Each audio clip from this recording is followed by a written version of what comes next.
cada vez mais centro-oeste, né? Claramente o agro está se globalizando muito. Então tem muito pedido vindo de Cuiabá, de Campo Grande, até de cidades menores, porque há uma percepção crescente que o Brasil precisa se preparar para a turbulência geopolítica.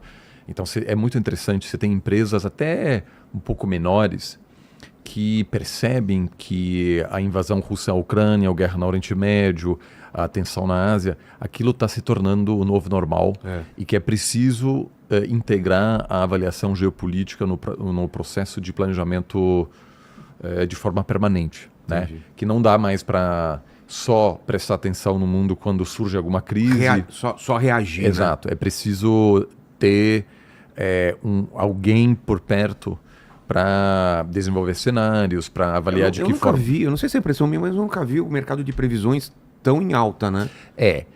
Você tem obviamente de previsões, vamos dizer, no debate público, mas as empresas hoje em dia, sobretudo empresas um pouco maiores, desenvolvem cenários para depois avaliar de que forma isso impactaria a sua estratégia, né? Então o agro, por exemplo, várias empresas com as quais trabalho já tinham um plano, né, toda uma estratégia para o caso de uma guerra entre os Estados Unidos e o Irã, que levaria ao fechamento do Estreito de Hormuz. Ou seja, tudo isso que aconteceu era meio previsível.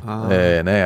Analistas de geopolítica trabalham há anos com o cenário do fechamento do Estreito de Hormuz. Acontece isso então, e a gente tem que fazer isso. Então muitas empresas tinham um plano pronto, plano B, que tinha, obviamente, que tinha uma análise muito clara sobre quais produtos ficariam mais caros, no caso do agro, se o fertilizante, o petróleo, etc. E alguns até chegaram a adotar estratégias preventivas para, por exemplo, já comprar fertilizante de outros lugares, Canadá, por exemplo, para se blindar. Na política isso também acontece bastante, assim, mas ainda eu acho que tem alguns políticos até em negação, assim, é interessante, assim, eu converso semanalmente com assessores de políticos e com políticos americanos, né? Isso é o que eu faço durante o dia a dia. Algum político pede uma análise sobre a situação na Colômbia, por exemplo. A gente prepara uma avaliação e faz uma apresentação. E alguns eu acho que tem isso muito claro, de que as mudanças globais vão causar uma profunda transformação, inclusive na sociedade americana. Outros, inclusive os mais velhos, estão um pouco em negação. Eu tive uma conversa recente com um deputado nos Estados Unidos que fez uma pergunta interessante. Ele fez: Oliver, quando essa instabilidade toda vai acabar? Quando a gente volta ao normal? Então ainda tinha uma expectativa que a gente passou por muita estabilidade nos anos 90, 2000, e que aquilo... Aquele fim da Guerra Fria, né? Exatamente. E aquilo realmente nos permitiu pensar no aprofundamento da globalização. Livros como O Fim da História. Exato. E outros que falaram que agora é outro cenário. Mas que realmente é cada vez mais evidente que todos os países passarão por instabilidade econômica, o surgimento de IA, mas também instabilidade política interna, né? Isso está cada vez mais exatamente. Acho que é uma grande preocupação de como preservar a ordem democrática numa situação em que você tem perda de emprego em massa, você também tem migrações, oportunidades surgindo em outros lugares. Nos Estados Unidos o pessoal está muito consciente disso, muito. Então qualquer senador... Mas nos Estados Unidos você percebe que o inimigo é a China. Ele pode estar em outras... China, mas também... Por que eu estou falando isso? Porque eu agora estava com um amigo meu que mora há muito tempo lá nos Estados Unidos e o filho dele é militar. Militar, assim, desses que vão para frente na guerra. Sim. E no treinamento, quando ele vai se formar e tal, os caras falam, nosso inimigo é a China. Os caras estão preparados para isso. Sim. E ele vai lá para aquele lado. Do meu lado, eu vejo isso, por exemplo... porque nas minhas turmas, nas faculdades, quase já não tem aluno chinês, o que era muito diferente. Era frequente? Era muito. Quando eu era aluno nos Estados Unidos de pós-graduação, eu tinha muitos amigos chineses. Inclusive, muitos deles hoje fazem parte do governo chinês.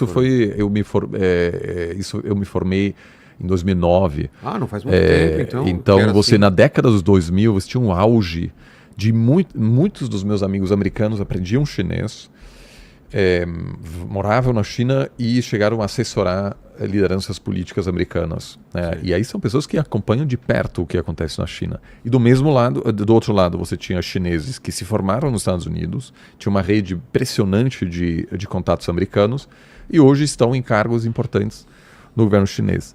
Isso permitiu lidar com crises de forma rápida, eficiente, que muitas vezes crises diplomáticas não chegavam nem sequer à imprensa, porque você tinha aí muitas pessoas no diálogo diário com o outro lado, que acreditavam que por meio da cooperação econômica e política seria possível produzir benefícios mútuos.